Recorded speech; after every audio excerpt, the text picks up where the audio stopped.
Hello and welcome to another A-Tippling Philosopher video with myself, Jonathan M.S. Pearce. I am really quite excited tonight, oddly so, to speak to Emerson Green, who is someone I've come across on the socials as of late, and have discovered his YouTube channel, which is another way of popularizing his two podcasts, Counter Apologetics and Walden Pod, that are both absolutely superb. And I'm really excited to be getting into watching those at the moment, because I just find them, well, maybe they're just confirming my biases. I tend to agree with everything he says, but so maybe it's just a big echo chamber type thing. But they're really, really good.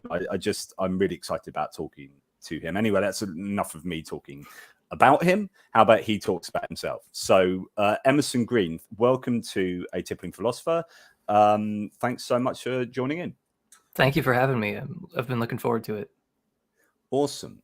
So tell us a little bit. I'm quite interested as a way of you introducing yourself to people who don't know you. I'm quite interested in you talking about your deconversion story, because I think that's always a good place to start so that people can see where you're coming from.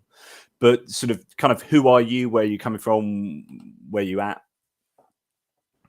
Well, I started off just as a young earth creationist somewhere in the Midwest in Michigan. I just came from like a ministry family. I took my faith really seriously. I was like a part of leadership and stuff, just went to church multiple times a week and kind of organized my life around it in in every way. And sort of like my late teenage years, I started questioning just things around the edges, I guess, and started to end up with a little bit of a different conception of God than I'd been raised with. And things just started changing little by little until it just wasn't clear to me that I was even a Christian anymore. And it seemed to make more sense to kind of wipe the slate clean and start over. And then I just never got back to theism. But yeah, I guess that was around 18 or 19 when I became an atheist. And were you not sent to an apologetics sort of hangout?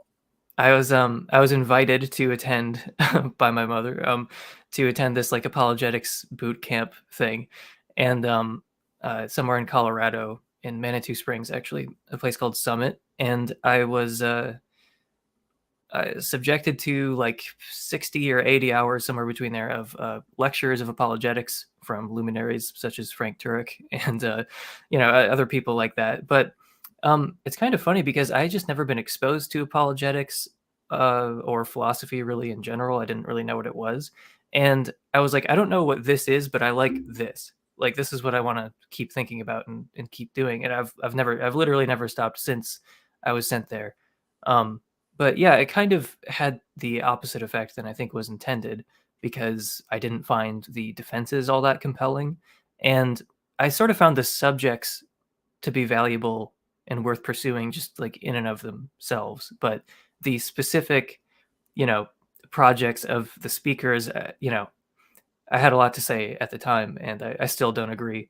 But yeah, I was kind of sent to an apologetics camp, and that sort of started my journey, I guess.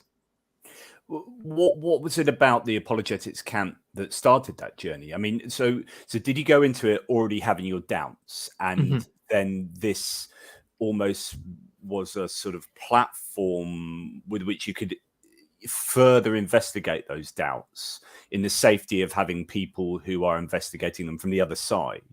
Or did you start having your doubts as a result of such apologetics? So I was already having doubts. That's why I was sort of sent there. But I became more of an atheist, I guess. The thing is, I thought I was an atheist when I went there, and then by the end of it, I realized that like none of my questions had really been answered, and if anything, things had gotten worse. And I sort of realized in that moment that I had been expecting this to sort of be a part of my testimony.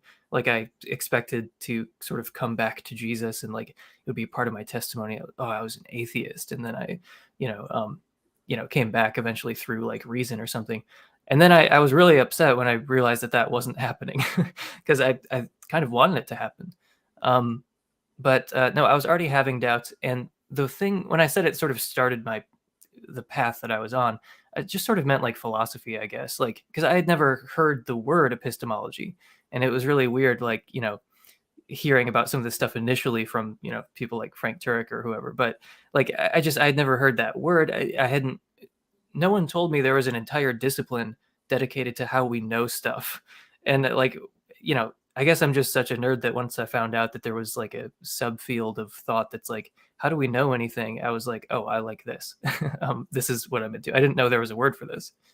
So you think you had natural inquisitiveness maybe within you? Do you think that's part of your DNA? Is it something that's fostered by your parents or by your familial background?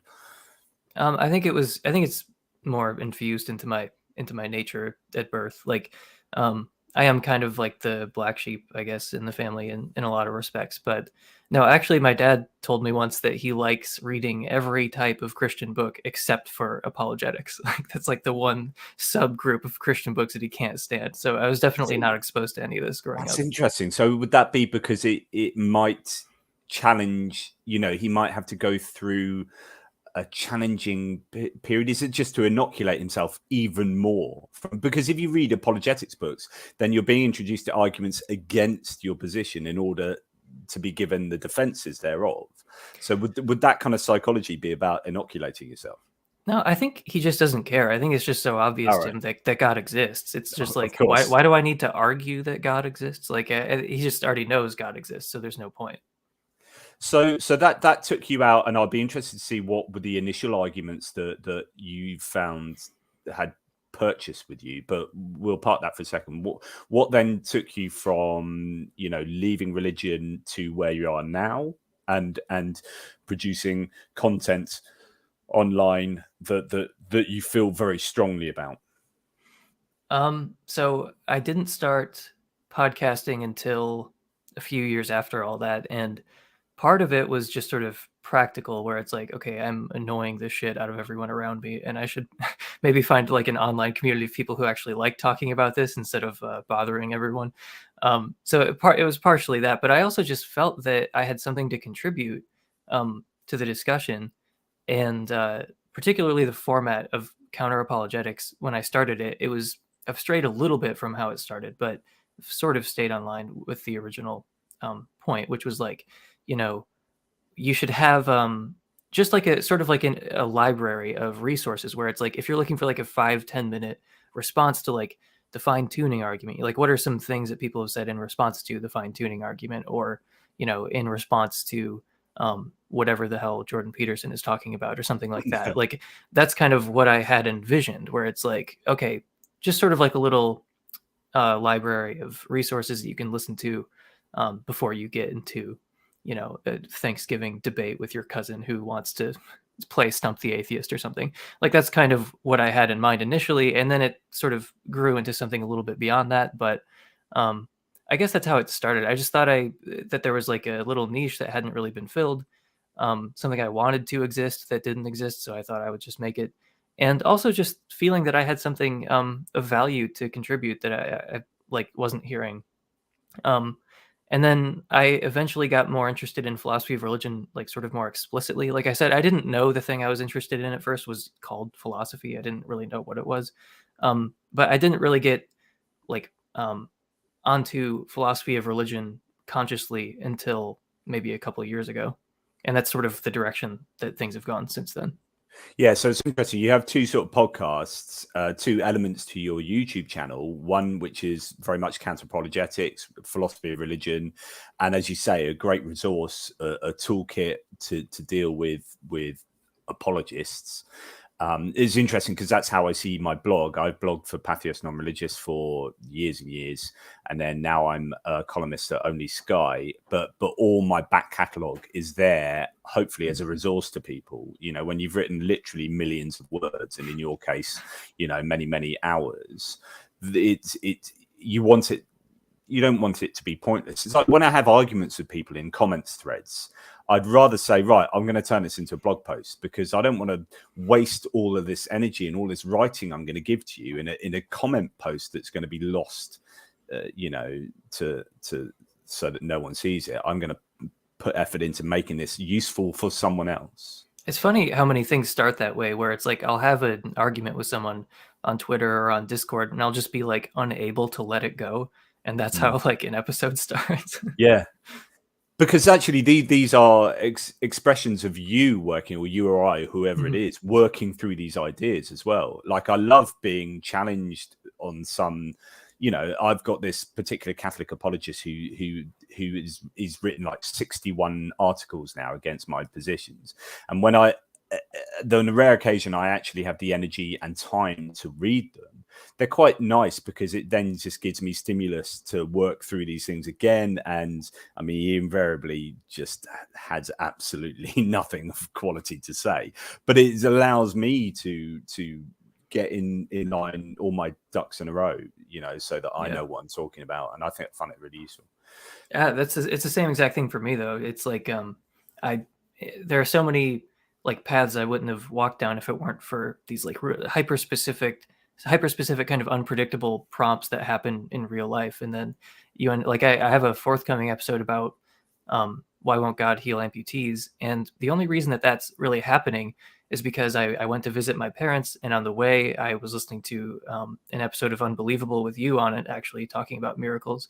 And then and that kind of got some wheels turning initially, but then I went to my parents' church, where they it's a place called Bethel, and they really believe in like modern healing miracles, like just every single day, like every week. This is not like a rare thing for them. It's like almost like a way of life, just like healing people all the time, laying on hands and that sort of thing. And that really that kind of spurned on the episode of like, you guys think that God is healing people every day, like through you at this church. And yet there aren't any amputees regrowing limbs. Well, I mean, what's the difference between cancer going into remission, back pain being relieved, and an amputee's limb regrowing? Like from their perspective, because it's the same supernatural mechanism. And they already think that the miracles that they're performing are like knockdown evidence against atheism. Like what the pastor said was like, this is all impossible, by the way. Like, he thinks there's no possible way to explain cancer going into remission other than, God's intervention, which is silly. But I'm just saying, like, by his light, he's saying God has already basically revealed himself. It's like, okay, well then why not heal amputees?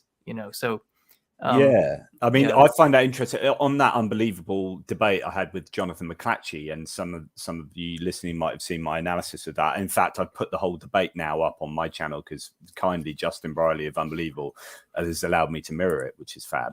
So you can check out that debate on miracles. But I was interested. We were talking just before we came live about how Jonathan McClatchy had done this in a written piece against, because he had read my resurrection book, and he was like producing a couple of pieces in preparation for the miracles debate, and he did a whole spiel about these two particular miracles about people with multiple sclerosis.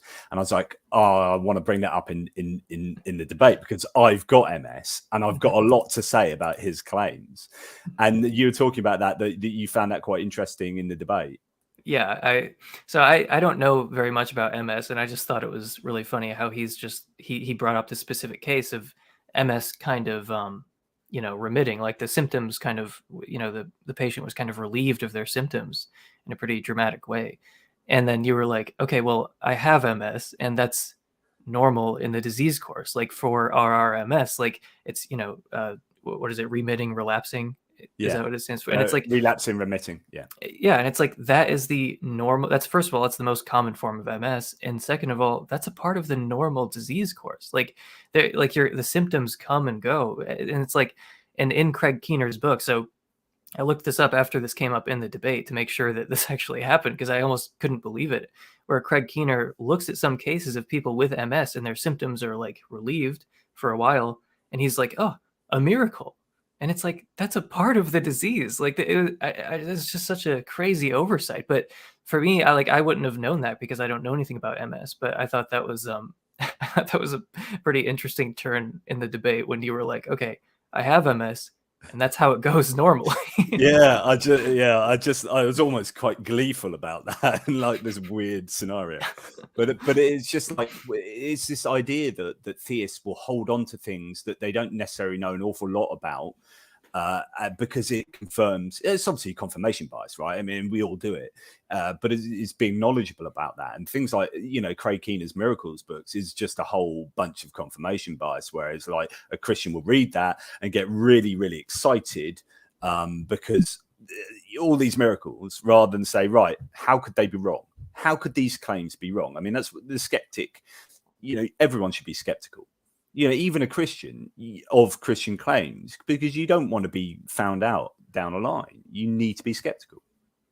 Yeah, I mean, so like I mentioned the amputee thing too. It's on Twitter, I think, and someone brought up the miracle of Calabria. Calanda. I don't know how to pronounce it. Calanda. It is Calanda. Okay. Yeah, and I mentioned, I was like, okay, without even addressing any of the specifics, like, do you grant that like someone who's being reasonably skeptical, not excessively skeptical, not unreasonably skeptical, just someone being reasonably skeptical could doubt this miracle claim? And they were like, yeah. And I was like, well, okay then. Like, I don't know what else there is to talk about this particular one. So I debated that particular miracle a little bit on Myth Vision with Derek Lambert, with another with a Christian Universalist actually, and someone else too. It was 2v2, and that was one of his main miracles that he likes, and I knew that, and I looked into it, and it's like, this is a guy who was a beggar. This is like hundreds and hundreds of years ago, 1600s, I think, maybe. But he was a beggar, and then it appears that someone was staying by accident, sort of in his house, or he was staying with his parents, and there was this kind of passing soldier or something staying at the house, who then sort of saw that he had his leg poking out at the bottom, and then he's like, "Oh, my leg's miraculously grown back." And it's like, yeah, this looks rather like you were conning people off for 3 years, and then someone's found you out, and now you're claiming a miracle. And then part of the story is that he was amputated at this hospital, and he buried the leg. The leg was buried in a particular place, and Christians use this as evidence for the miracle, where it's actually evidence against the miracle. They say they dug up and the leg wasn't there.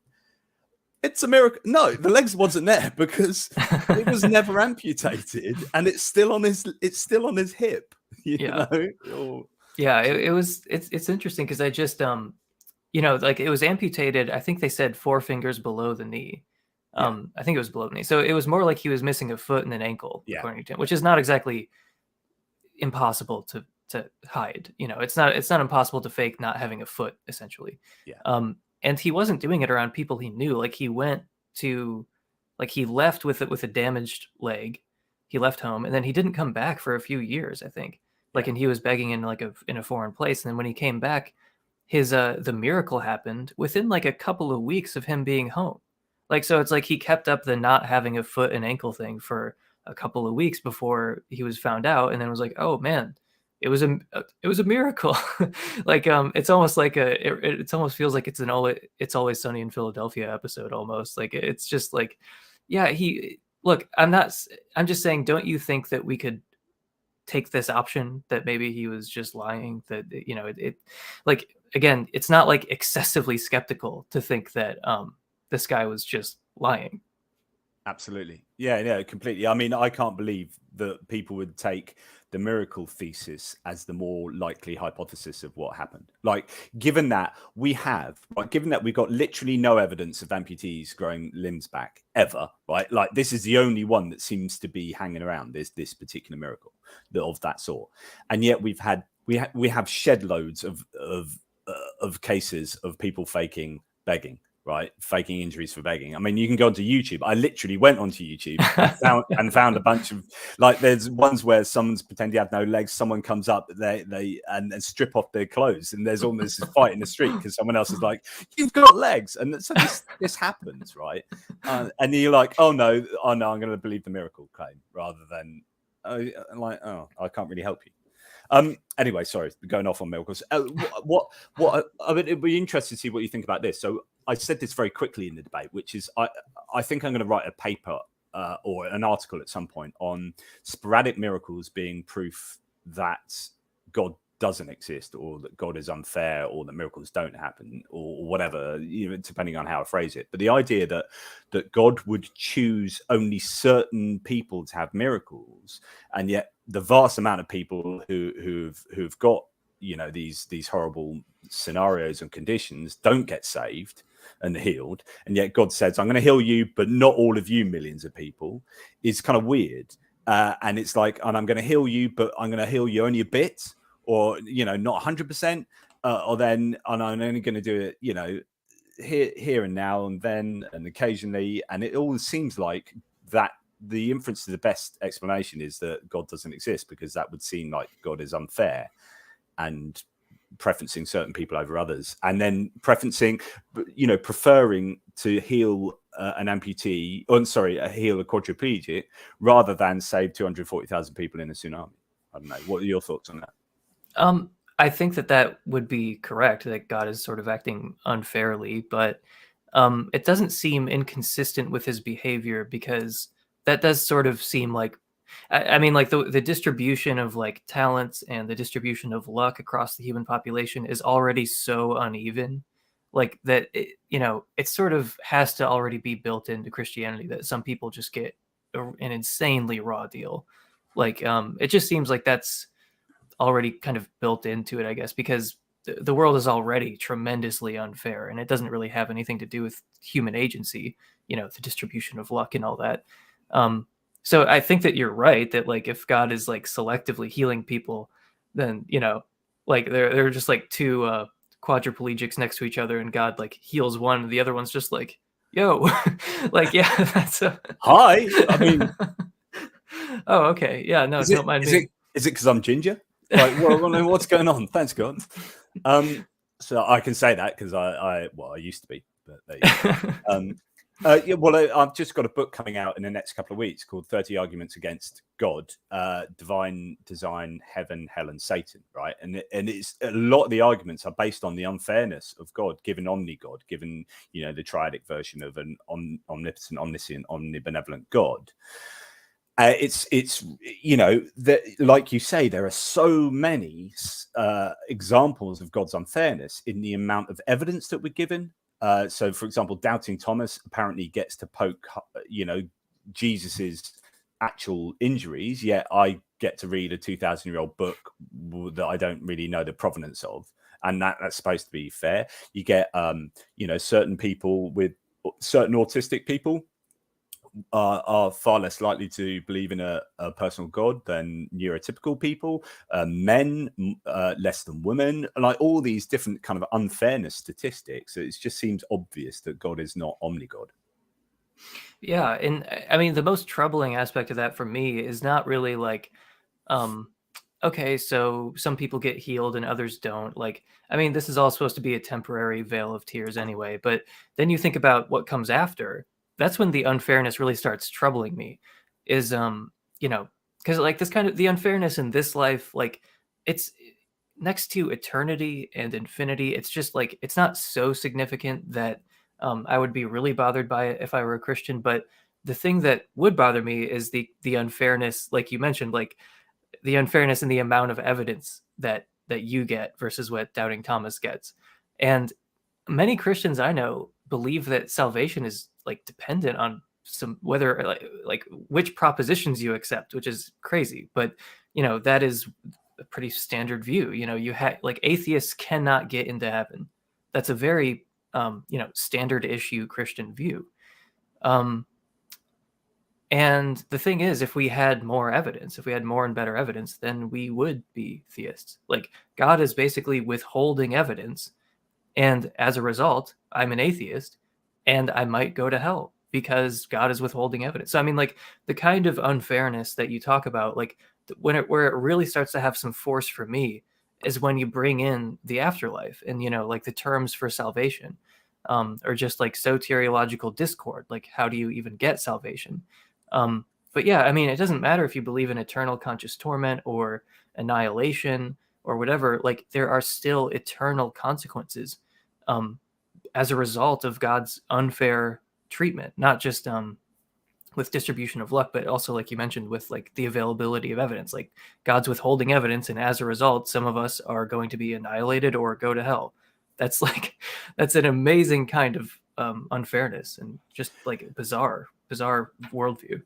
Well, I'd like to touch on something you almost hinted at there, which is sufficient evidence. And I had this big argument again with this Catholic apologist, actually, who said, there is sufficient evidence to believe in God, because ostensibly, look, I believe in God, therefore there's sufficient evidence. I try to explain that sufficiency is entirely subjective, right? So I could say that 5 liters of petrol, of gas, is sufficient to get my car from here to Portsmouth. Well, no, sorry, 5 liters of petrol is sufficient fuel to get from here to Portsmouth. And you say, okay, so you put it in my car out the front, an old Ford Focus, and it gets you to Portsmouth. Well done. You put it in a tank, it's not going to get you to Portsmouth. You put it in a car that's got a hole in its fuel tank, it's not going to get to Portsmouth. You put it in your bicycle, it's going to just go all over the pedals. So the idea is that is not, sufficiency is completely contextually dependent. So you can't say that there is sufficient evidence for any given human to believe in God, because clearly there isn't, because clearly loads of people don't believe in God. And so you can't set an arbitrary amount as being a sufficient amount. I completely agree with that, actually. So Joe Schmid at Majesty of Reason found a way of putting this that really made an impression on me. He made a video about why he's an agnostic, but he used this illustration. I don't know if it's original to him or not, but he used this illustration of the grand epistemic landscape and how every single person occupies a unique position on that landscape. So we all have different evidence available to us, different intuitions, different seemings, different life experiences. We've all read different books, seen different debates, watched different videos and listened to different podcasts. Like, no 2 people occupy the same exact position. So there are things that can be rational for one person to believe, and rational, and for another person, it could be rational to believe the exact opposite thing. And they're both rational. It's just that, like, rational to who is the question, because we all have a unique evidence base. So, like, based on the evidence that I have available to me, I'm an atheist, and that's rational. And maybe there are other people who have different evidence, and I would say it's rational for them to be theists. But the thing is, like, it's just, we all have unique evidence bases, but I think it's just a different way of making the point that you were just making. Yeah, in my book, the example I give is that, someone with a conspiracy theory of like the moon landings, right, it comes along with evidence that it's a conspiracy, and then says, look, this is why I believe, and this is someone who's come from a family of, like, I don't know, crazy conspiracy theorists, and presents that evidence to someone who's a NASA scientist who may have been actually involved in the moon landings, and says, so that evidence for them is like, it's not even going to touch the side. This is clearly not good enough for me. So exactly that. It's just an example to say, yeah, we all come at these things from different places. Or if you could imagine a crazier case where it's like, I don't think the moon landing was faked, but let's just say that, like, there was a guy who was involved in the faking of the moon landing, and then he comes out and says, like, look, the moon landing was faked, and but the evidence that you and I have available to us, we're like, yeah, that's not a rational belief. But for this guy, he's like, I was a part of the team that faked the moon landing, so it's like, we're rational and not believing the moon landing was faked. But if there was a guy who, like, was the one who faked it, then it's like he would be in a completely different position, but we'd both be rational. Yeah, that's a great point. And another thing, I just want to go back to what you hinted at. You said something about, I can't quite remember, something about it's not, if you're a Christian, you could kind of believe that because it's not that strong an amount of evidence or something. We were talking about the miracle calendar or something. I don't know, just a couple of minutes ago, but it sparked to me the idea that Christians have to explain the smallest bit of counter evidence. It doesn't matter how small it is. So I always talk about the problem of evil, you can be 240,000 people dying in a tsunami, or it can be me stubbing my toe in the morning. But it has equal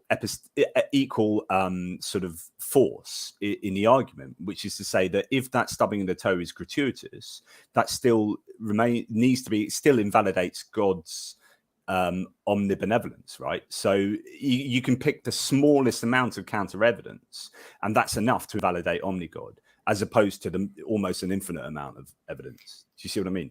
I mean, yeah, most people, I think, agree that gratuitous suffering, well, I shouldn't say most people. I know many philosophers who think that any amount of gratuitous suffering is just incompatible with God's existence.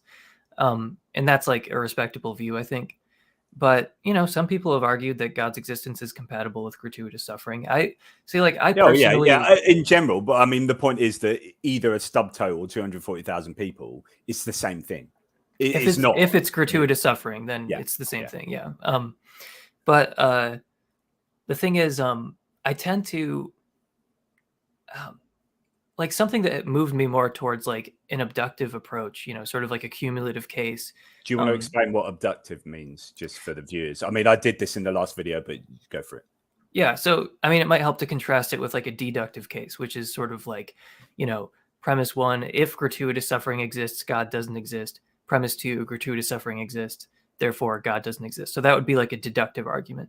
An abductive argument would be more like, let's look at the total evidence and observations that we have, and we'll try to figure out which is a better explanation of this range of, data that's a part of the human experience. And we just try to make an inference to the best explanation. So the abductive approach is more like, you've got theism on the one side, that's a hypothesis. You've got naturalism on the other, that's a hypothesis. They're in competition, and they don't do equally well when it comes to explaining certain lines of evidence. So there are certain things that are quite surprising on theism, and some things that are surprising on naturalism. So the idea is to compare these things in terms of simplicity and in terms of like fit with the evidence. So the thing I was coming to about gratuitous suffering is that I think that theists and atheists are both capable of explaining pretty much everything we see. Like, I don't really think there's anything that is just like absolutely decisively incompatible with theism, or absolutely decisively incompatible with atheism. From a deductive point of view. Exactly. Like, I don't think that there really are any unambiguously successful deductive arguments for or against God. Like, I'm pretty sure that no matter how pointless the evil seems, like, theists will be able to come up with an explanation for why God continues to act in a way that's indistinguishable from him not existing. Like, it just seems like no matter what the evidence is, theists are going to try to explain it, and their explanations are not going to be incoherent. Like, sometimes they will be, but I think that theists, there is at least a hypothetical theist who could explain everything. Can I just say there's a difference between incoherence and plausible? That's what I'm saying. Yeah. I just wanted to, Yeah. No, that's why I like the abductive approach, because it's like, okay, look, let me just grant that you can explain everything. And I can explain everything as a naturalist. Like, there's nothing you can point to that's like, oh, a God is absolutely necessary to explain that. And then I won't turn around and say, oh, you need atheism to account for this line of evidence. And then we can just make an abductive case where we look at the total evidence, or like the relevant evidence, and try to figure out which does a better job explaining the evidence, all things considered. So, naturalism or theism, which does a better job explaining the world that we actually see? And I just think that naturalism destroys theism in that particular, in that competition of like, which is a better explanation of the world? Like, there are many lines of evidence where I think theism is a horrible explanation of the world. And, we can go through some of those lines of evidence, but this is sort of the cumulative case approach that I've like come to favor over the last like year or so. Yeah, so it's interesting. We're half an hour through the 35 minutes through the talk, and this comes to the first question I was going to ask you. Brilliant. Which is, deduction, induction, abduction, where do you stand? And you pretty much broadly answered that, which is, my opinion is I'll take everything, right? Deductive arguments, they're interesting and useful, and we can have some great debate, but they'll broadly lead towards induction and abduction, which is like cumulative cases. Let's look at everything. Does, you know, the book that I've got coming out in a couple of weeks is 30 Arguments Against God. I mean, you take these 30 arguments and say, what does this better favor? I mean, you might be able to give me an answer for each of these, but it's jumping through hoops, it's jumping through hoops, it's jumping through hoops, it's jumping through hoops. And some of the hoops that you jump through will not be mutually compatible as well. So sometimes the solution a theist gives to a problem is actually not, you know, coherent with another solution they give to a different problem. And so this cumulative approach, I think, is really, really, really powerful. So what would you say? Do you have anything to say to that? And what do you think are some of the better arguments? No, I think we're in agreement. Like you said at the beginning, I think it might be a little bit of an echo chambery kind of episode because I don't know how much we actually disagree. But yeah, I mean, so I've been thinking about this lately of just like, if I had to make like a William Lane Craig style, like 20-minute opening statement, you know, where he does his like sort of condensed cumulative case, where he's like, you know, because he does sort of take this approach as well. So like, which lines of evidence would I appeal to if I could only pick like 4 or 5?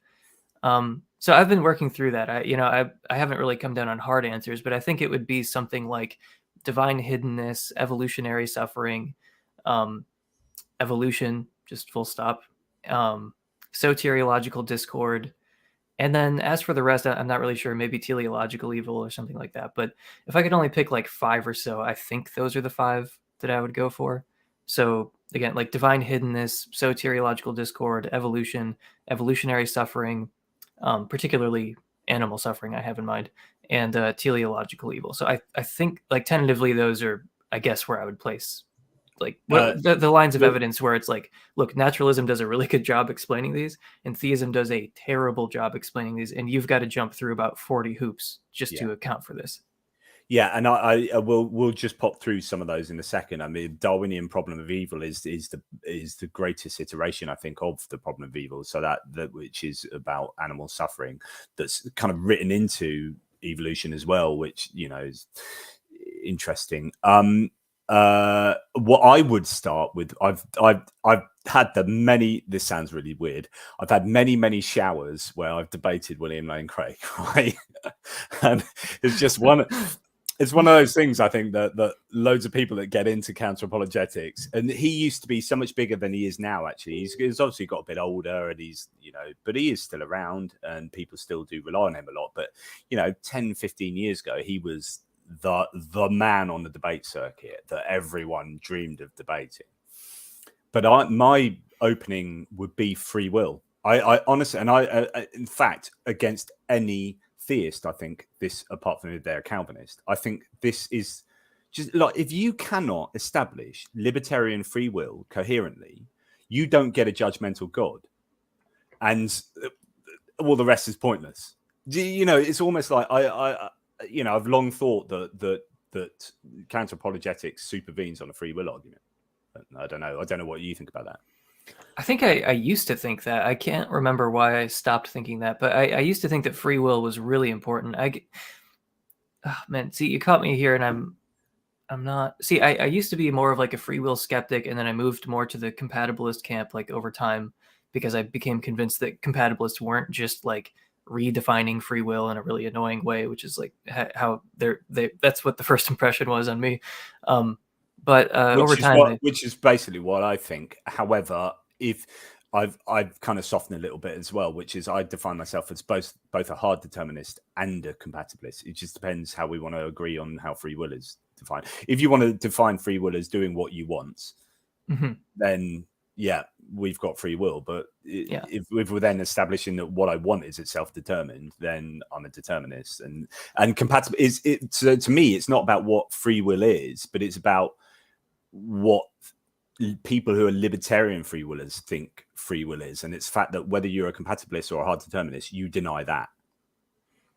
Yeah, I mean, compatibilists just think that free will is compatible with determinism, and I mean, that's what I think. I think that you can have free will and determinism can be true, because if you do something intentionally, voluntarily, with approval of your first order desires under these ordinary circumstances, it's like, it's almost like, what more do you want? Like, if you do something intentionally, voluntarily, with approval of your first order desires, it's like, yeah, you did it freely. And, I think that I'm well within my rights to, like, issue kind of judgments, whether it's like praise or blame, if you did something that meets all those conditions. And like I said, I don't see this as like a revisionary understanding of free will. It's like, yeah, everyone kind of means that by free will. It's just libertarians, they add some stuff to it. I just don't think that stuff is necessary. Where are you? Hang on. Wait, where's it gone? Oh, I've lost it.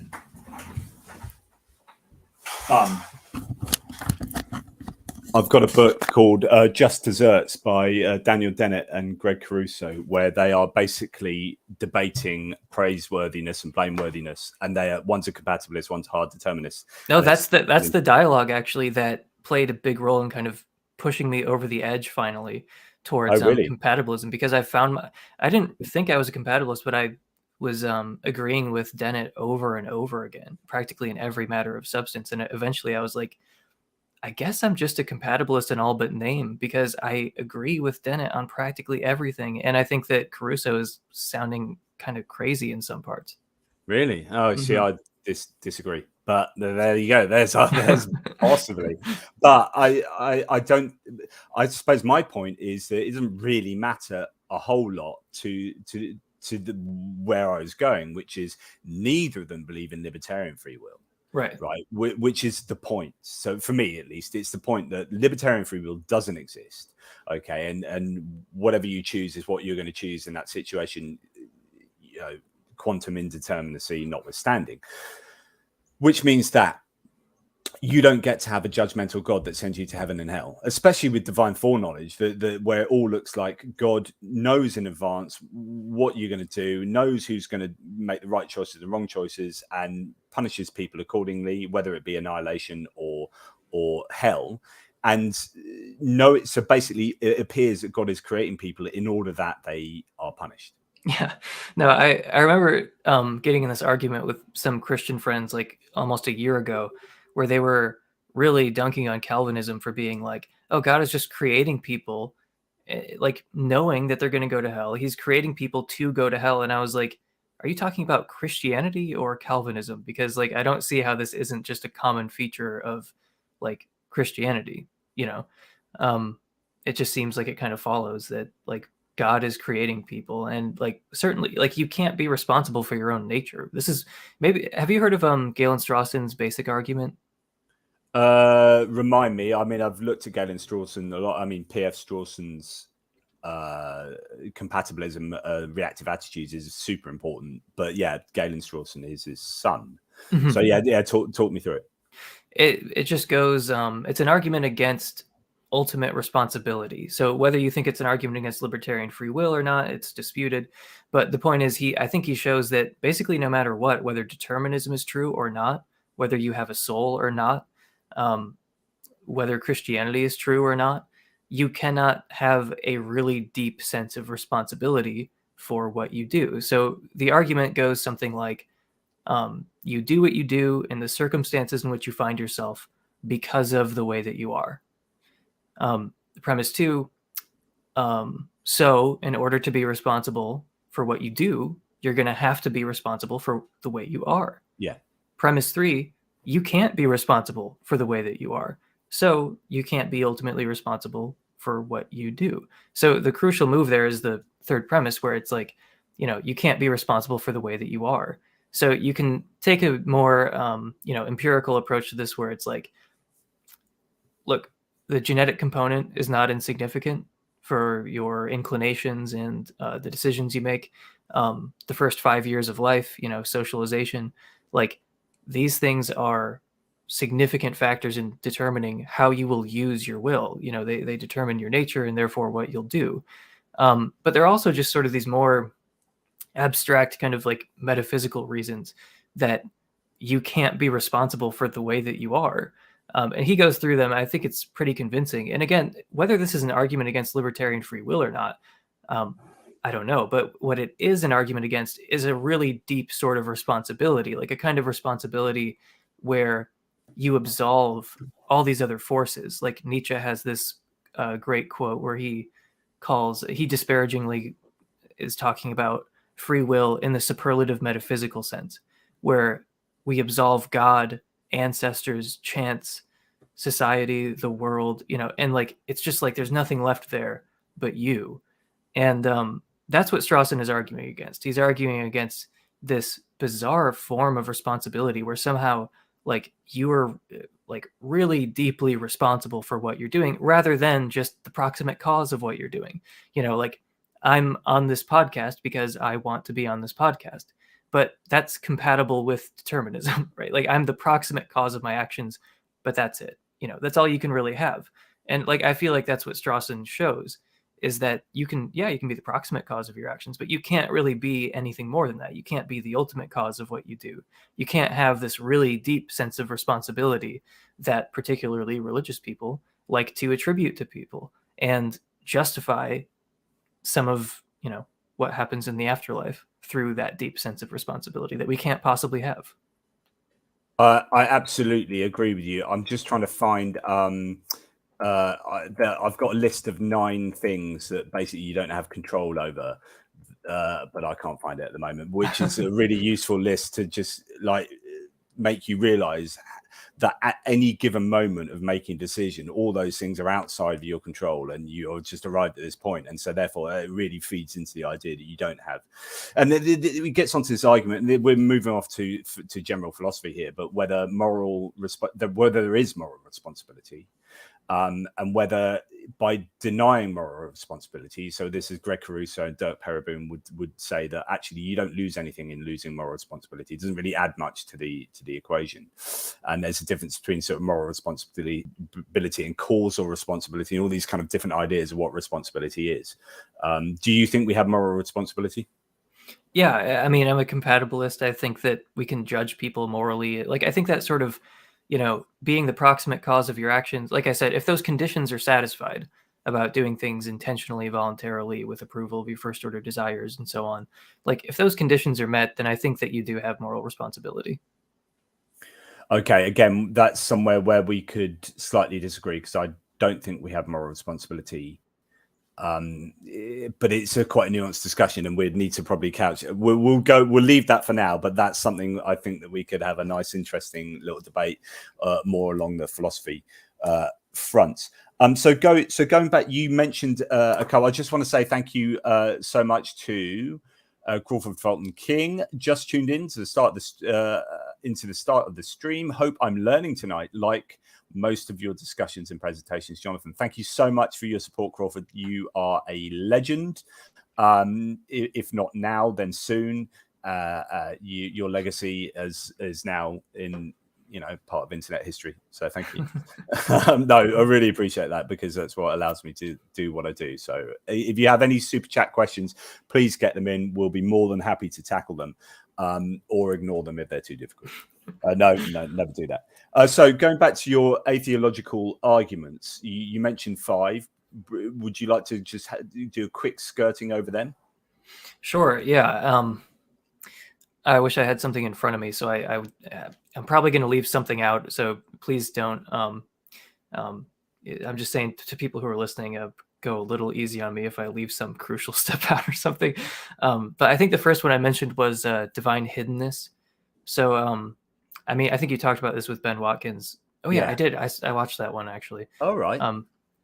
But yeah, so it's not really apparent that God exists to many people, including to many people who are perfectly open to having a relationship with God. Like, for instance, me, when I was at that apologetics camp and I like really wanted to believe in God, but it was just slipping away from me. Like I actively wanted a relationship with God, but God's existence just seemed less and less plausible as time was going on. So these are called non-resistant non-believers. Would you like to just explain that?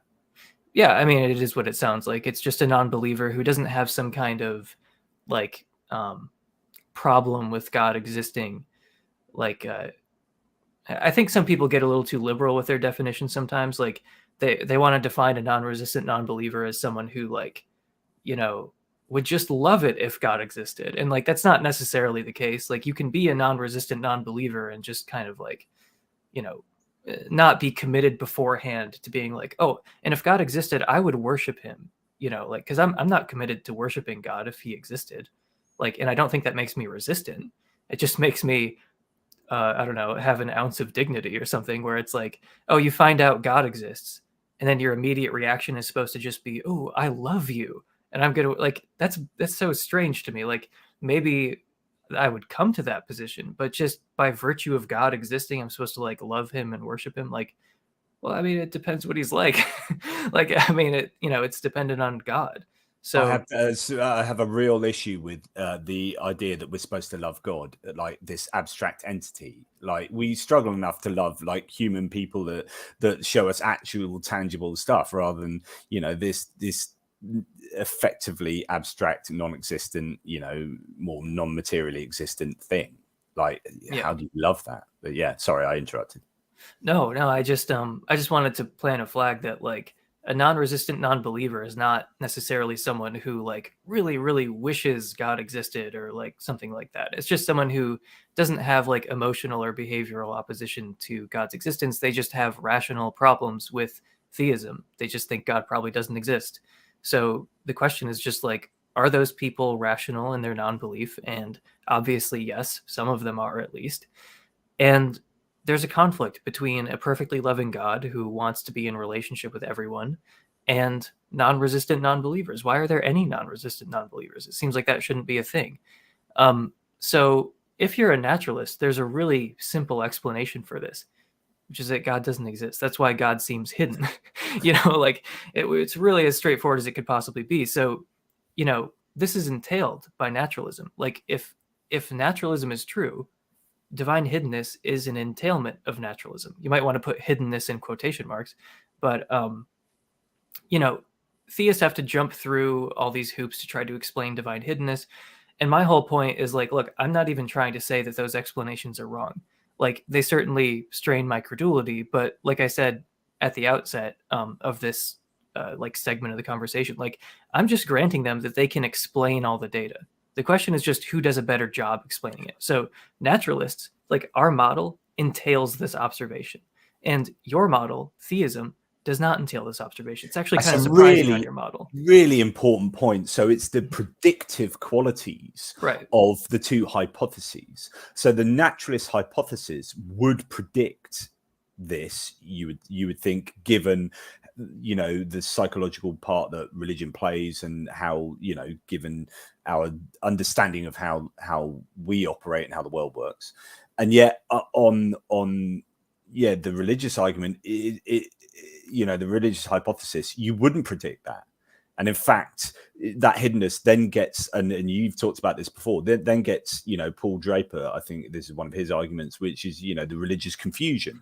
And it's not just like hiddenness, it's outright confusion.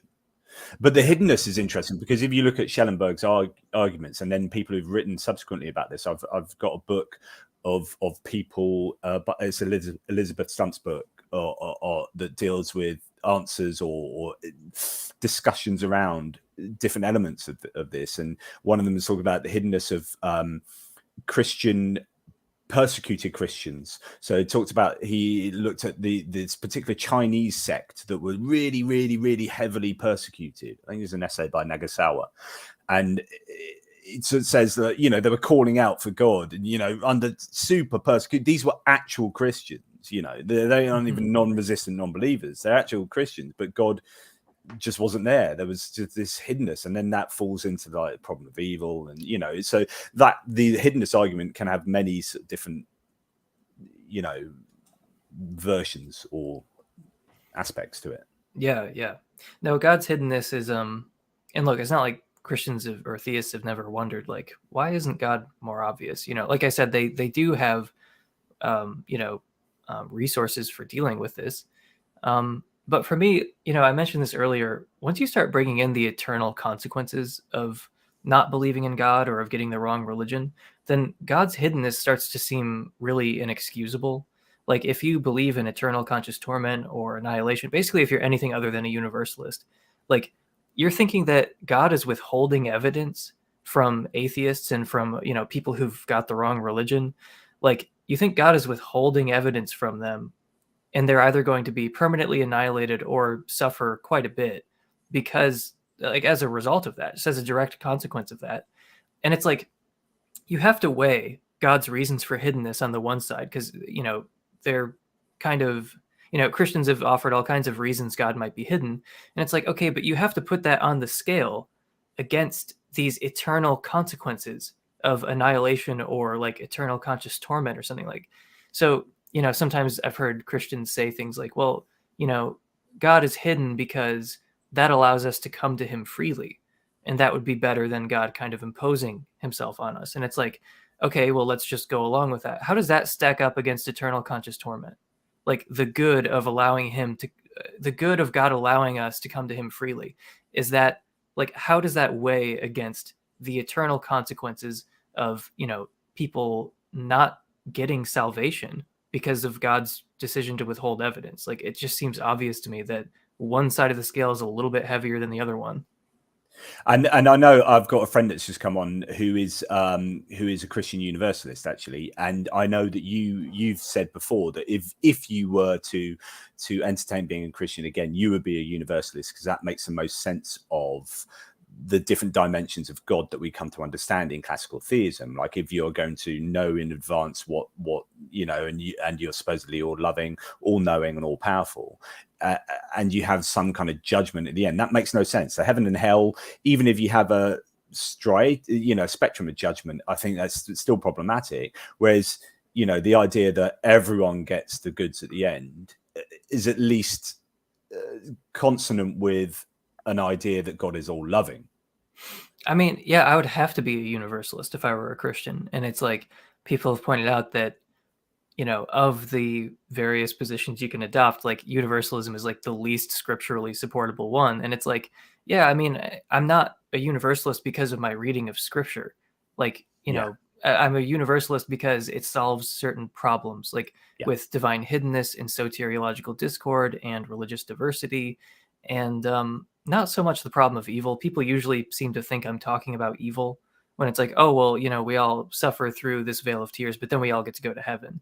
And it's like, yeah, that's not really what I'm talking about. I'm more talking about like other philosophical problems that are made exponentially worse by hell or annihilation. Like, I like to bring in those kind of afterlife considerations into some of the arguments that we make, because they're a part of Christianity, and I think it's a part of Christianity that throws a wrench in a lot of the responses I hear. But yeah, like universalism, I think would just make the most sense. Like it's just a more plausible form of Christianity at the end of the day. It doesn't have as many problems. What would you say to what Rob says here is to know what hiddenness is presupposes we know what to look for. What would you be looking for? Well, I mean, it depends. If you're talking about the context of, say, the Christian God, then you pretty much know what you're looking for. I mean, it depends if you're just a deist in general with an unspecified type of God. But if you have supposedly a very specified type of God, then you should know what you're looking for. I mean, how do we know about other minds in general? Like, you know, we've got other human minds, we've got animal minds. Like, how do you figure out that other minds exist to begin with? I mean, I don't see why the process should be all that different when it comes to God. So it's not like I'm raising the bar for God. Like, I just think God, you know, it's at least conceivable that God could have made his existence as obvious as my existence or of anyone else's existence, any of your like classmates or coworkers or whoever. Like, yeah, just the question. So when we say, why is God hidden? I guess we're comparing it relative to other minds. Yeah. So you were talking about soteriological discord. What, would you like to explain that to everyone? Yeah. So, you know, it seems to be a part of most versions of theism. Most versions of theism involve something like salvation. Yeah. Some people will be saved, others won't. Which is what soteriology is. Yeah. Yeah. So the question is just like, like it's sort of what I've already been talking about. We've actually sort of covered this ground throughout, like just about the eternal consequences of having or not having salvation, and the fact that people are not really on the same page about how to avoid eternal conscious torment, I think is better explained by this being a totally natural phenomenon than God, created this torture chamber that some people end up going to, and then it wasn't really clear on how you might end up there. Like, that's just a crazy view of the world, like it's just, like I said, theism is just not a good explanation of this fact of soteriological discord. And it's the same thing with as you lessen the consequences, the force kind of diminishes. Like, so for annihilationists, they're in a little bit better of a position than people who believe in eternal conscious torment. And universalists are in the best position of all. But still, it's like the consequences of having or not having salvation are infinite. Like it's hard to conceive of anything that's higher stakes than this issue of salvation. And yet theists are really, really not on the same page about how to get salvation, what happens if you don't have salvation. And like, if you're like me, you can get kind of anxious about this. And when I was a Christian, I was anxious about this. My pastor was anxious about this, the sheep and the goats being separated and all that. Like, people freak out, like, wait, hey, do I have salvation? Like, it's a source of anxiety and confusion. It's not edifying for Christians. They flip out. They people have nightmares about this sort of thing. So, there's that level, but there's also just the, eternally resounding consequences of God not really being clear about salvation. So this is just a particular line of evidence that I think is, like, of course naturalism does a good job of explaining this, because this is like any other topic that people would disagree on. But if theism is true, then you would think this is one area where God would be crystal clear. Yeah, I wanted to come on to that. I'm just going to have a little sidebar here. This universalist I was talking to, Rob's a very good friend of mine. So then perhaps we all exist in mind. Mind is all there is. Right, we're not going to talk about this. However, you are a panpsychist. He is a Bernardo Kastrup idealist, as well as being a Christian universalist, which I don't know how that works. But so I would love if all three of us could maybe just have a conversation, like a live stream conversation about panpsychism and idealism as a particular philosophy one. I don't know if that's cool with you, if that's of interest to you. That would be of interest to me. Yeah, no, I saw the message, and when it ended with "mind is all there is," I was like, now we're talking. Yeah, because you are consciousness. I mean, that's where you're at philosophically. I mean, that's what floats your boat, which is, theories of consciousness as well as atheology. That's your other big thing. So it'd be really interesting. But I won't go down that rabbit hole now, because it's a warren. So soteriological discourse. Now, what's interesting about this idea of confusion in terms of how we believe, or no, not A, what to believe, B, how we succeed in getting the good stuff, whatever you think that is, like heaven or whatever your version of that is. How do we qualify? So there's confusion there.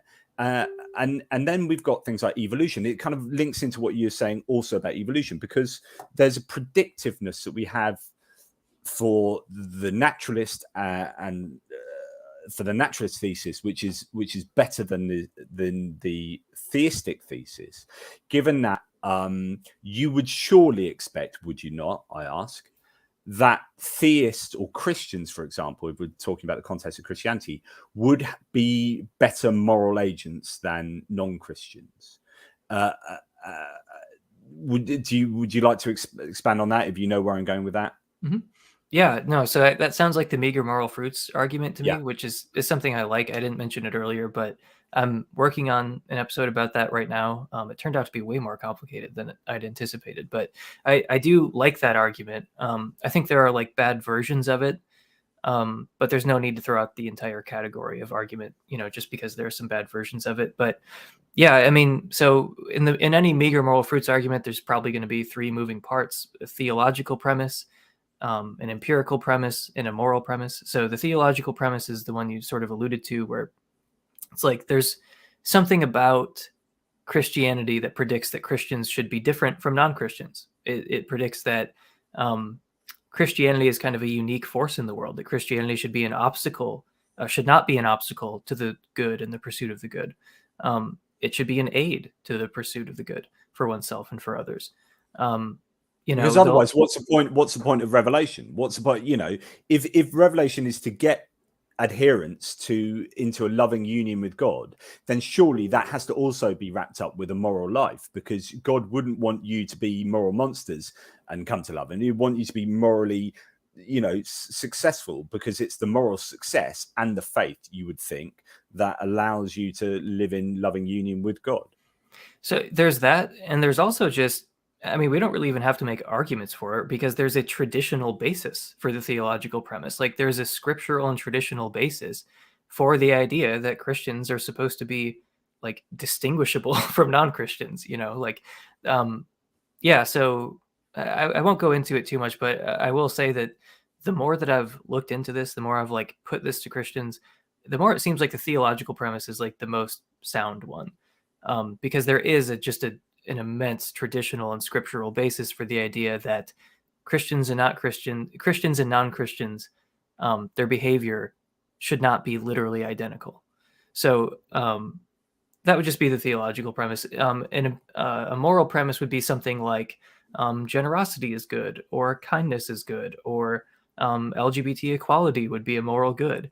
And then there would just be an empirical premise like Christianity has consistently proved itself to be an obstacle to LGBT equality, which is a fact. It's a verifiable empirical fact. And I think it's also a fact that LGBT equality would be a moral good. And so there you've got the theological premise that Christianity should be an aid and not an obstacle to the pursuit of the good for oneself and others. LGBT equality would be a good thing. And Christianity, Christian institutions, and so on have consistently been an obstacle to LGBT equality. So we have some prima facie evidence against Christianity.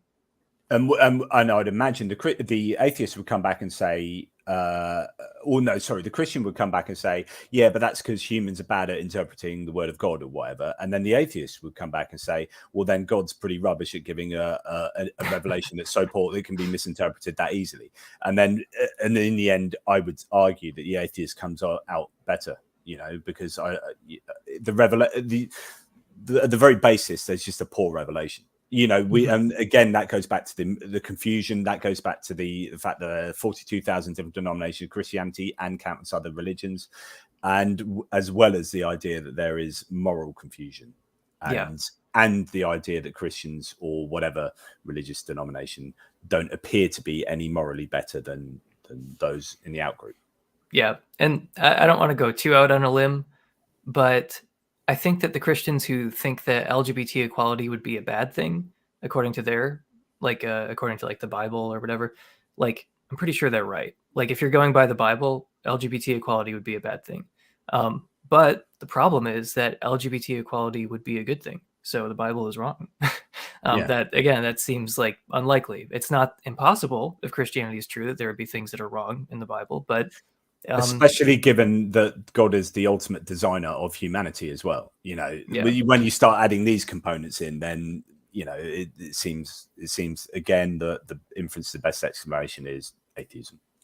And I know some Christians who they're like, look, I agree with you on like a first order level that like LGBT equality seems like a good thing, but I have this very high credence in like the teachings of the church and like the Bible for these independent reasons. So even though the teachings of the church like conflict with my own moral intuitions, I'm still siding with the church. But like, no, I understand that, like, I agree with you, but I'm just saying that as a matter of principle, I have to side with the church, even when what they're teaching goes against my own moral intuitions. And the thing is, there's a limit to that, like the church can only teach so many things that are at odds with your moral intuitions before you start going like, maybe they're just wrong. Yeah, it's the whole duty overcomes ordinary morality that is problematic. Yeah, absolutely. Well said. So you said soteriological discord, and then what was your next? Evolution. So the evolutionary arguments. You want to quickly expand on them?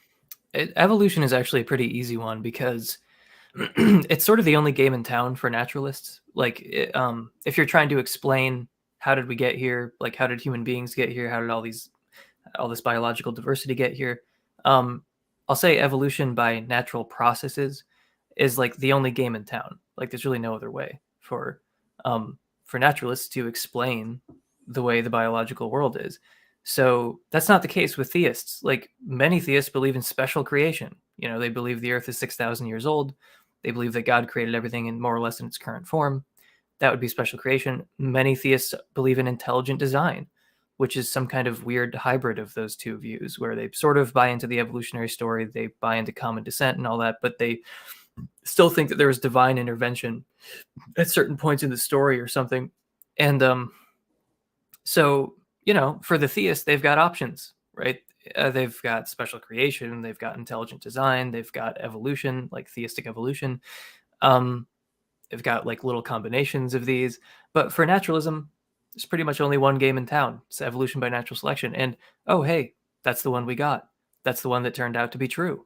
So just as a like sort of a boring matter of probability, this is evidence for naturalism, because the odds of this being true on naturalism are higher relative to theism, because there were other options on theism. And in fact, many theists buy into those other options. So that would be the first reason. It's just kind of a relatively dry matter of probability. Yeah, evolution is evidence favoring naturalism. And the second one is just sort of like evolution and Christianity just don't really fit. You know, like it's hard to articulate exactly how or why, but it's like, you know, evolution has always been resisted by religious people, and it's still resisted to this day. And that's because it just doesn't fit. It doesn't, like the Christian image of ourselves and the evolutionary image of ourselves, they are just clashing. You know, like I think Freud said that evolution was an insult to human vanity or something like that. Like, you know, Christianity gives us this really elevated view of ourselves as almost like separate from the natural world, you might argue. And evolution, you know, says that we evolved from lower animals. It just doesn't seem to fit together really well. So anyway, that's evolution. Well, yeah, but then linked to that, you get lots of juicy side arguments like pain and pleasure. So you know, pain and pleasure appear to be you know, functions of you know, biological existence, and have, you know, play a role in evolution and adaptive traits.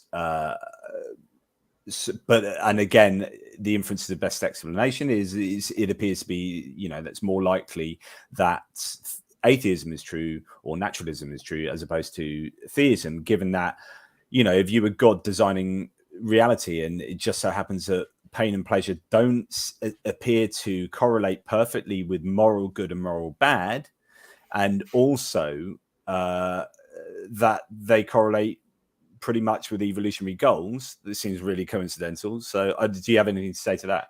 No, I love this argument. It's based on Paul Draper's 1989 paper, which as far as I'm concerned is still undefeated. But yeah, it's sort of a complicated argument, like, but I think you just summed it up very nicely. It's just sort of like, hey, the distribution of pain and pleasure, not just pain, but pain and pleasure, the distribution of pain and pleasure in the biological world coincides exactly with the predictions of evolutionary biology. Like, if you try to look at why animals suffer under the conditions they do and why animals suffer or feel pleasure under the conditions they do, again, lines up perfectly with the predictions of evolutionary biology in all sorts of interesting ways. So, you know, that's sort of the data that we're trying to explain. So what Draper does that I think is so brilliant is he's like, let's just grant that theists can explain why animals and you know, humans and non-human animals feel pain and pleasure under the conditions they do. The thing is, there are too many moving parts here, and I don't know if they're necessary or not. But it's like, well, they are necessary, but just for like the condensed explanation.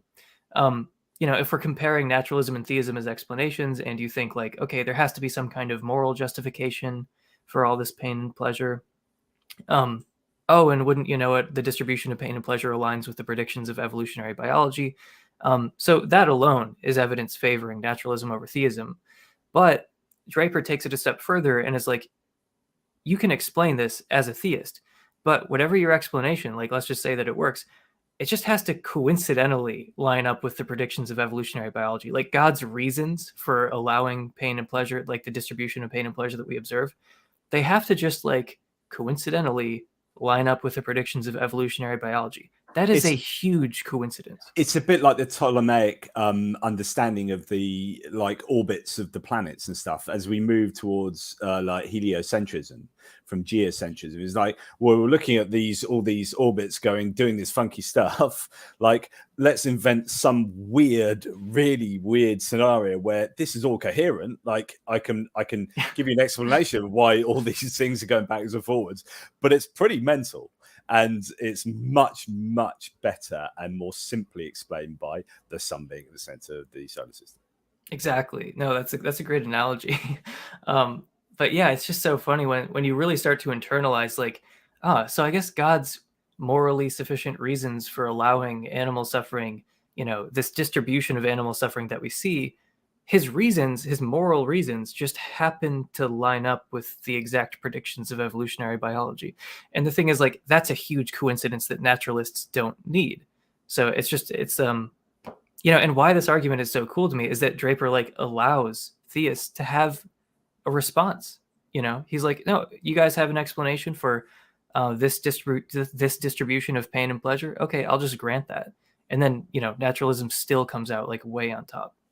Yeah. But that's a separate argument, though, from what I was saying. Like evolution, what I mentioned earlier is just evolution, just the fact of biological evolution.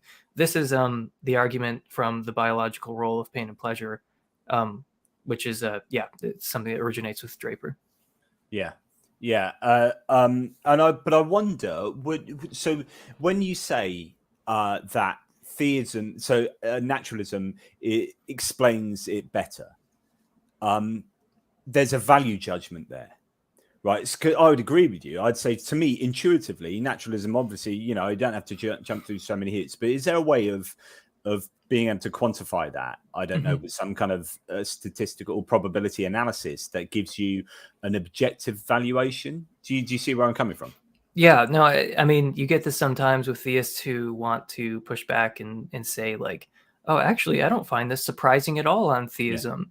Yeah. And the thing is, there are ways to kind of deal with that. I mean, a lot of times it's just kind of nonsense, but you have to sort of get into the weeds of the odds form of Bayes' theorem to explain why it's nonsense. So like, there are a few little tricks, like one I mentioned earlier. So if you're comparing two models and the observations that we're trying to explain are entailed by one model, which roughly means the probability is like 100% that we would observe this, and then it's not entailed by the other model, then that's evidence favoring the first model. So that's one trick that's objective. It's just like, look, it's that predictive value. Yeah. So you can't really play around with that because it's like, look, it's entailed by this model, it's not by that, so it's evidence favoring this one. So it's a better explanation. That's not like a subjective value judgment. It's just a fact. So I mean, that's one trick, but sometimes it can be hard to find entailments, but that would be one way of doing it. But with the odds form, there's this thing called evidential complementarity. In a previous video, I called it evidential symmetry. So something that you can do is just, so if we're trying to explain some kind of observation or some evidence, we can just sort of invert it and say, what if we observed the opposite of this? Would it be evidence for theism or naturalism then? And like, that's a pretty objective way of figuring out whether our observations are or are not evidence favoring naturalism, because for a set of complicated reasons that I could explain if you want, actually they're not that complicated, but if some observation is evidence for naturalism relative to theism, that means that the negation of that observation weighs in the opposite direction. And this just follows inevitably from the odds form of Bayes' theorem. So it's like, if E is evidence for theism over naturalism, then not E is evidence for naturalism over theism. So if you're trying to figure out, like, okay, let's say we're trying to figure out if divine hiddenness is evidence for naturalism or for theism, because a theist is like, I'm not surprised at all that God is hidden. You'll find them saying that, and then you can find you can go the entailment route that I just laid out, where it's like, well, look, hiddenness is entailed by naturalism, but not by theism. But second of all, what if God was apparent? Like, what if his existence was as obvious? Heads you lose, tails I win, which is like, Exactly, if God is hidden, then theism, and if God is really obvious, then theism. Yeah, it's like, that's what I'm trying to argue against with this evidential complementarity thing, where it's like, it can't be heads I win, tails you lose. Like, this is kind of like it's unprincipled, and you can like demonstrate that it's unprincipled. So if something would be evidence for theism, then the negation of that is evidence for naturalism. So divine appearance would be evidence for theism, right? If God's existence was as obvious as my existence, that would be evidence for theism. So divine hiddenness is evidence for naturalism, so like, you can't have it both ways. You can't say, well, if E, that's evidence for theism, and if not E, that's also evidence for theism. As soon as you have to start thinking, how could that be true, right? I think as soon as you start, it's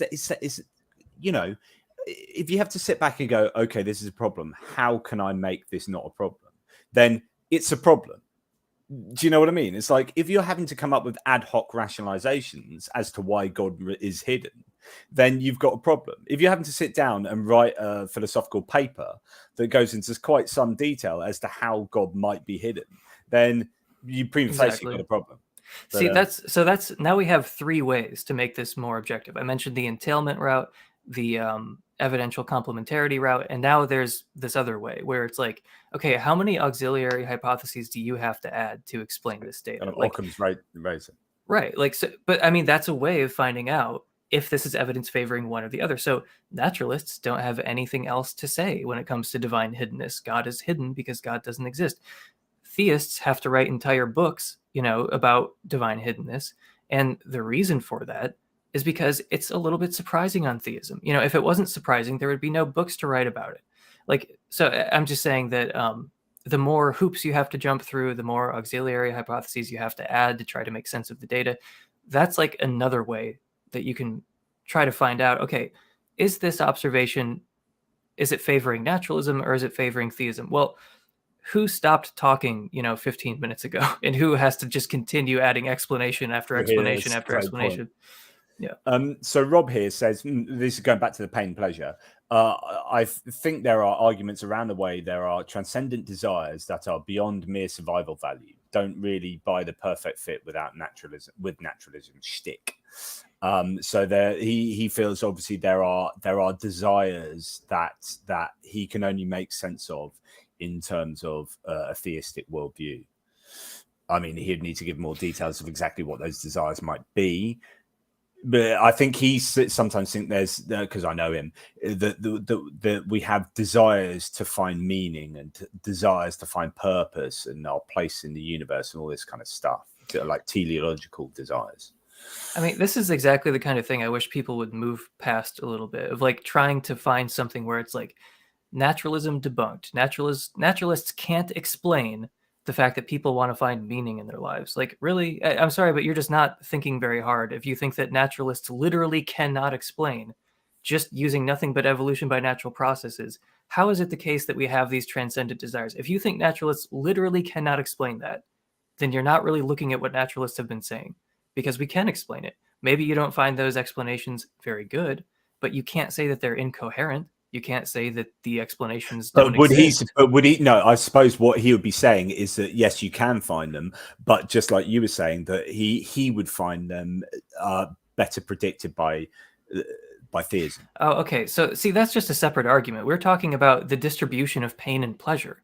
If you want to bring up another topic and say, well, I think theism is a better explanation of transcendent desires, like our desire to find meaning. Okay, well, thank you for changing the subject. I would love to talk about that, but are you conceding the point about naturalism being a better explanation of the distribution of pain and pleasure? Because this is a different topic now. Yeah, it could well be a different topic. Yeah. And I get that. But that might be an interesting thing, actually. So is teleology better predicted by theism or atheism? I mean, you might say that this is one of those cases where it's entailed by one view and not the other. So obviously theism has a pretty decent claim to saying that like teleology is kind of entailed by theism. I haven't really thought about it, so I don't know, but it's certainly not entailed by naturalism.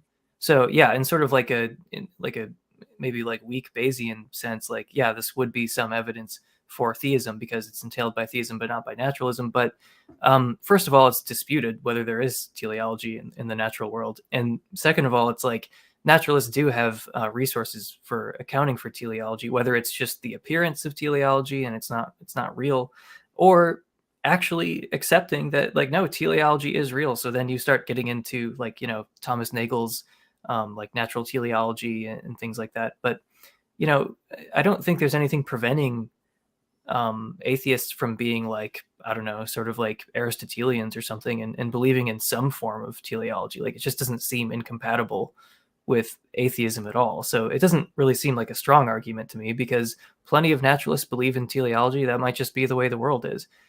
It's certainly not entailed by naturalism that there would be teleology. So, I would grant that point. But other than that, it's like, no, naturalists can explain teleology. Like, I'm pretty open to natural teleology, actually. Yeah, so in the last video I did with Benjamin Watkins, I did nick a slide from one of your videos of the beans, of Paul Draper's beans. Yeah. So thanks for that. I gave you absolutely no attribution. So but this could be one of those times where you're pulling out the red bean, which is in this case the atheistic bean, red bean, blue bean. But actually, most of the beans are red. So if you've got this slightly blue bean here, it's still like on balance. I'm happy to grant there could be blue beans. Maybe this is one of them. I don't know. I literally haven't thought about this, but I do grant that there are blue beans. Yeah. Which would be interesting as to what they might be. What do you think are the strongest arguments for theism? Well, it might just be the most recent one that I think is good, but I think the argument from psychophysical harmony is pretty interesting. It's sort of it's a version of the argument from consciousness. That sounds fun. It's from this guy named Dustin Crummett. I really like him. He's a Christian philosopher, but it's an argument from consciousness. I mean, it's a little complicated. Again, I'm not really prepared to go into it, but okay. I think that's a great one. There's also a weaker argument from consciousness that was developed by an atheist, actually, named Jeff Lauder. Oh yeah, I know Jeff. He wrote the foreword to my "Did God Create the Universe from Nothing?", which is countering William Lane Craig's Clown cosmological argument. Oh, that's awesome. So that's a really good book, obviously. But yeah, Jeff Lauder. In fact, I'm due to speak to him at some point. But yeah, carry on. Oh, cool. No, he made an argument called the F-inductive argument from consciousness for God, and I think that one works. I think that's a blue bean. Let me see. I think religious experiences are actually not bad. Right, I was going to come on to that. It was one of my. So I've got a few more points that I wanted to talk about.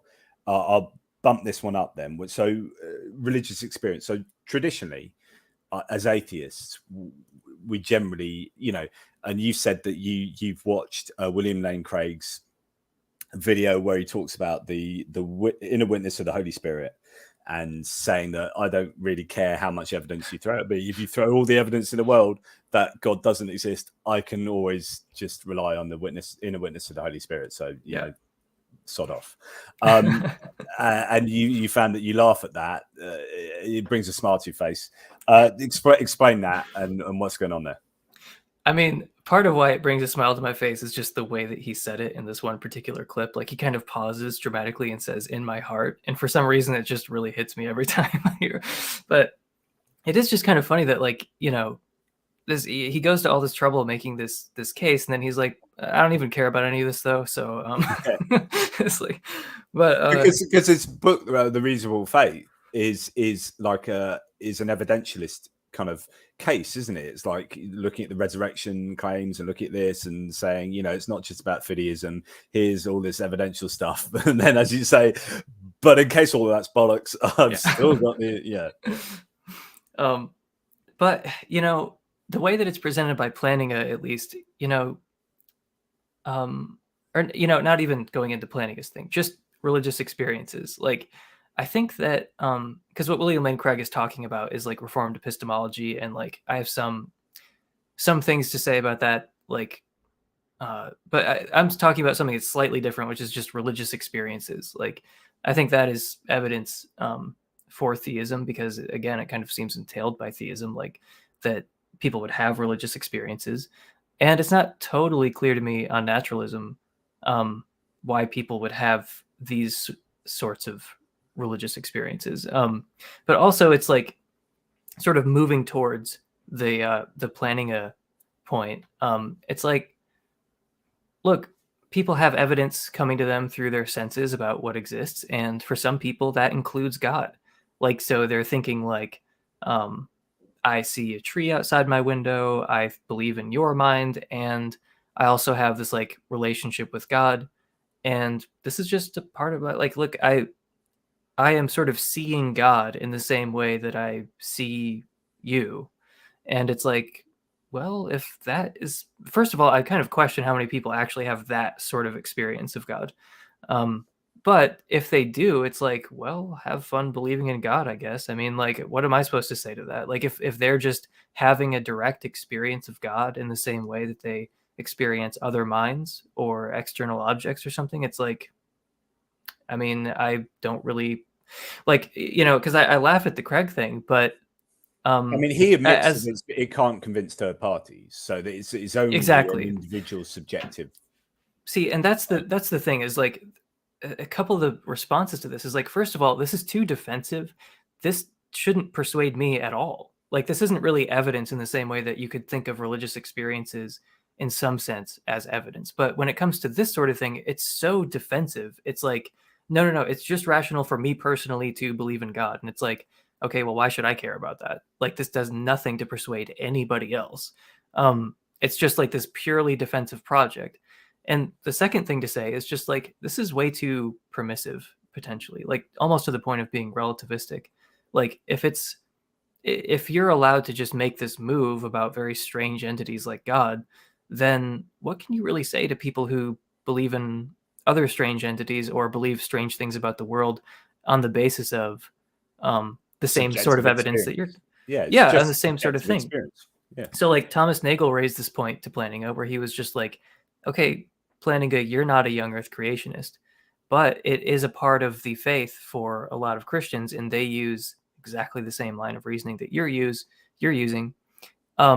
Don't you think this is kind of like an unacceptable consequence of your epistemology? Like, doesn't that kind of show that it's like excessively permissive, that you can use it to justify young earth creationism? Because it's like, well, just apply what William Lane Craig said. Well, the evidence may, in a historically contingent way, turn against young earth creationism for 1 or 2 generations, but because I believe in young earth creationism on the basis of the testimony of the Holy Spirit, maybe 1 or 2 degrees removed, but it has to do with the testimony of the Holy Spirit and the reliability of the Bible. And, that's how I come to believe in young earth creationism. So, maybe the evidence will turn against young earth creationism for a little while, but in the end, it'll be vindicated because I have this kind of like inside pathway. So what Nagel's point was like, he was like, doesn't that seem like an unacceptable consequence? Like, doesn't that kind of show that your epistemology is like way too permissive if it can justify something like young earth creationism? But it can, of course, justify ghosts, aliens, and other religions, other gods. It's not so. Yeah, it's really. I've always thought about it as like the problem for the Christian is that you can use that subjective experience to argue for other religious experiences and therefore the truth of other gods, which are mutually exclusive. But actually, it's interesting to think. No, I'm using it to argue for my particular version of the same God that you don't believe in, and or even it doesn't have to be the God, but a form of the revelation or an understanding of the world that's been divinely subjectively experienced. It just seems like it would be hard for Plantinga or Craig to come up with like a principled way to argue against young earth creationism for those believers, where it's like, because again, like, this is what Craig says. Well, if the evidence turns against Christianity in a historically contingent way, I can still just be confident that it is just that. It's just a historical contingency. It doesn't actually reflect the reality of the situation. Well, what's stopping young earth creationists from saying that same thing? Like, this is just sort of like a get out of jail free card for a bunch of evidence being stacked up against your view. Yeah. So as we draw on to a close, something I wanted you to talk a little bit about was the triumph of Christianity. Does that make much sense to you? Mm-hmm. Yeah, Bart Ehrman's book. I don't know. It's just something. In fact, I've written this down. I've gone blank on. Yeah. I don't know why I thought that. I was listening to something you were saying the other day, and it came up in conversation, I think, with Non-Alchemist. It's a book by Bart Ehrman. So what's the principle there? It's about the spread of Christianity. Is that what you had in mind? Yeah, I know. I can't remember where it was. Do you know what? I'm going to have to go back and listen, because there was a particular point that I think you made with Non-Alchemist that was pertinent to these kind of maybe confusion arguments, or certainly, I don't know. Anyway, is there any? No, I'm not sure what you're talking about. I mean, I love this book. Nor do I. I'll just take the opportunity to say I loved The Triumph of Christianity by Bart Ehrman, just because the spread of Christianity has always been an interesting subject to me, and it was something that I kind of clung on to when I was a Christian. Like, just being like, well, Christianity is the most popular religion. Wouldn't you expect the true one to be the most widespread? I don't know. I just thought that way as a Christian. So it was really satisfying to me to get like a good naturalistic account of how Christianity spread to the extent that it did. Yeah, so that kind of fits in broadly to what we were saying before, is the predictiveness of Christianity being so successful. You could argue, as you said you had done, that actually this is a blue bean. But then what would be the best comeback to that? Well, so Paul Draper came up with this thing called the fallacy of understated evidence, which is just like when it's just a mistake in reasoning. It's not like an informal fallacy or formal fallacy or something. It's just like a lot of the evidence for theism is problematically understated, meaning they're kind of selective about the phenomena and the observations. So like a Christian might say, hey, Christianity is the most popular religion. Like, wouldn't you expect the true revelation to be the one that spreads the most, because it's the one that's didn't come about by purely natural processes. It actually came about by like divine processes, like divine origin or something, whatever the justification is. But it's like, I would say that evidence is problematically understated, because there are other relevant facts about the spread of Christianity and about the success of Christianity that are surprising on Christianity. Like, yeah, okay, most popular, sure. Not quite 1/3 of the world, if you include Catholics, Mormons, Orthodox, and like every denomination. Like, like if you just say most popular religion, yeah, that sounds okay. But then once you get into, whoa, wait, hang on, you're talking about not quite 1/3. And that's if you allow everyone under the same tent, which you don't. So there's a really good analogy with that, which is when you say, well, look, say for example, the resurrection. You do a Bayesian analysis of the resurrection claims, and the Christian says, look, my hypothesis is twice as probable as yours. And you go, yeah, my hypothesis being true as a particular naturalistic explanation is 12%, right? And yours is twice as popular, it's 24%, but it's still 76% likely not to be true. Like, so, do the maths, which is kind of like, yeah, you might have the most popular like religion in the world, but still most people are not your religion. Yeah. So you just reminded me of something though about that whole conversation about like Bayesianism and like trying to find a less subjective way of kind of looking at the evidence. Yeah. Something you just reminded me of. We actually don't need like to assign specific numerical values to like this to any of the evidence that I've talked about tonight or that you've talked about tonight. Like, so sometimes people will resist this approach and say like, so what exactly are the odds of this on naturalism versus on theism? And of course, it feels absurd to assign any specific number. Oh, the odds of this are 76.1512349% on theism. Like, that feels crazy. But the point is, you don't need to do that. You don't need to assign exact numerical values. You just need to assign relative values. Like, that's part of the advantage of the odds form of Bayes' theorem. You only certainly need to if there are only two options. Yeah. Yeah, well, you only need to establish among those two options which one is this more likely on. So the odds of this on naturalism are, we'll just say X, then the odds of this on theism are less than X. Yeah. And that's all we need to do to make a comparative assessment. We don't need to have specific numerical values as long as we can assign relative values. And that's very easy to do much of the time, especially when some of the evidence is entailed by one hypothesis. And especially when you can just imagine, okay, so we have evidence E. What if we had not E? You know, what I'm saying is like, it's really easy. It actually doesn't really feel subjective at all once you start getting into the weeds of, you know, making these comparative assessments. Yeah, definitely. If you've got any super chats, please get them in.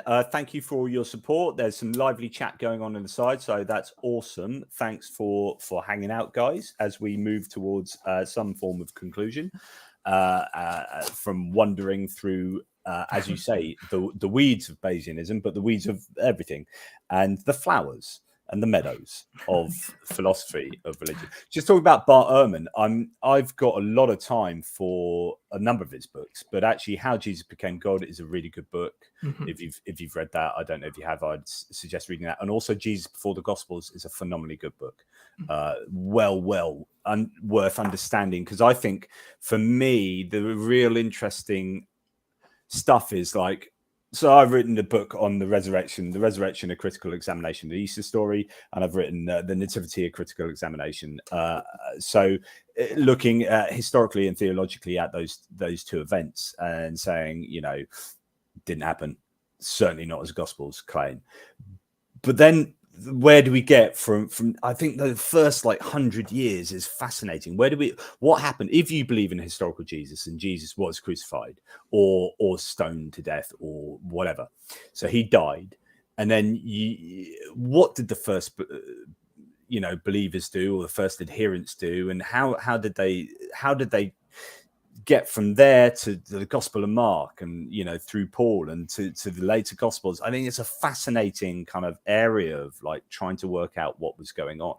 No, I I'm not like a big history buff or anything, but I do love Bart Ehrman, and I love like the history of early Christianity. Like, How Jesus Became God like blew my mind. I loved that book.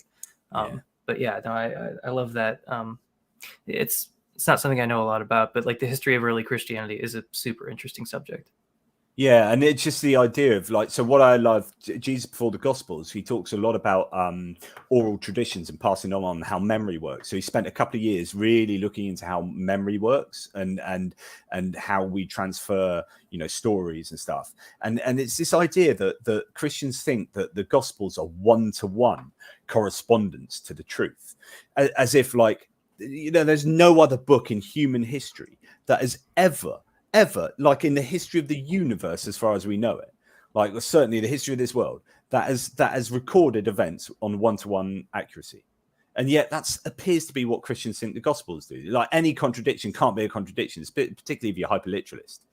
And yet, what you've got to understand is how were these stories being transferred? You had people traveling and orally telling a story. I'd be going to a different city and speaking to you and saying, here's a story about Jesus. And I wouldn't be going, right, now I've told you that story, Emerson. Can you repeat that story back to me? Because I need to make sure you've got everything I said to you 100% right. Okay, no, you got that bit wrong. Right, I'm going to say it again. Can you say it back to me? No, okay, look, we've got to get this right. It's as if everyone was doing that in the spread of in the Roman Empire. Everyone was going from city to city, like delivering these stories, and that they were being captured perfectly through the generations to them being written down. It's just, I know, I'm blown away by the like confidence with which that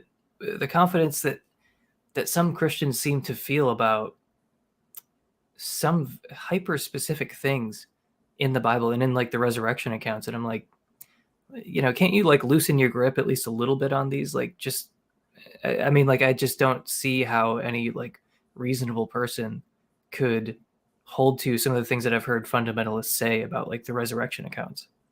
but you understand why they do that, because you start opening the door and it becomes an arbitrary line as where you say, well, that definitely happened and that didn't. Okay, or that. And it's the same thing with symbolism or an allegory. It's like, if you start accepting these verses as allegorical or symbolic or these stories, then where do you draw the line? And it all becomes like a complete mess. Yeah. Yep, that's definitely the Ken Ham view. Like, first thing you're questioning, the literal truth of Genesis, and the next thing you know, you're getting an abortion. Like that's literally what they teach. Brilliant. Yes. So as we draw to a close, is there anything you would like? I mean, we didn't quite cover all of your main arguments for atheology, but is there anything you'd like to add that we didn't cover? No, I had a great time though, and thank you for inviting me on. I really, and I'd love to come back on anytime to talk about atheism or consciousness or whatever. Yeah, I mean, there's definitely so much more to talk about. Well, because essentially we can talk about anything in the world, so there is literally a lot more to talk about. But when you look at your videos and you see how wonderful they are, then we can talk about an awful lot. But I like this. The gateway drug to abortion is yeah. But and I'd agree with what James says here. Emerson has been a great guest, fantastic, so knowledgeable. And what I love about what I do ask everyone here, please go and subscribe to Emerson's YouTube channel. It is fantastic, both aspects of his YouTube videos, which are 2 podcasts, in one place, the Apologetics one and the Walden Pod. If you like your philosophy and if you like your consciousness debates, there's a lot on the theory of mind there. So big resource. It's just what I love about your videos is the and I say this like this is a compliment, but the calm monotony of your voice.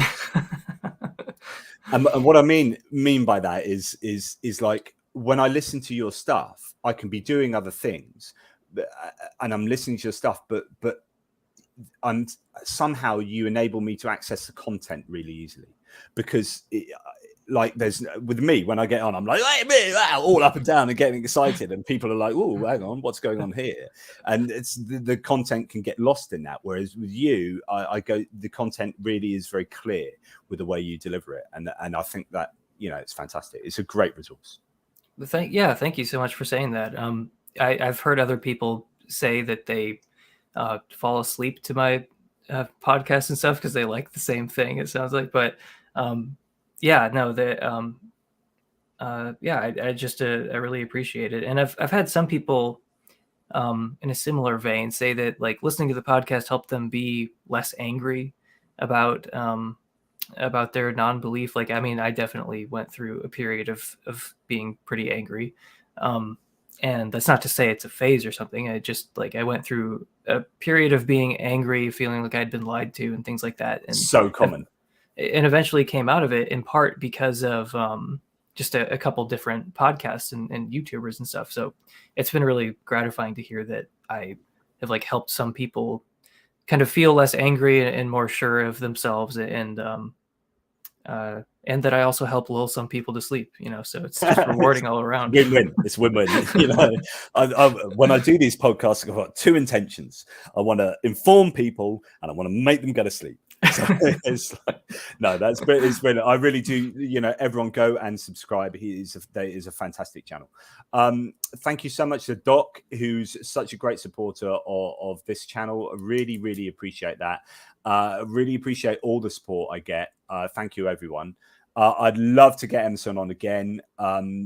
Give your feedback to this video and get your ideas in for what we could talk about, because there is, as I said, literally everything. So thank you. Take it easy, everyone. And as ever, question everything, particularly yourselves. Thank you, Emerson. Where can we find you? YouTube, just Emerson Green. You can also look up Walden Pod or Counter Apologetics on whatever podcast app you like. And I'm also on Twitter at Walden Pod. So yeah, find him or you will not live a fulfilled existence. It's a fact. Anyway, cheers, guys. Take it easy. Over and out.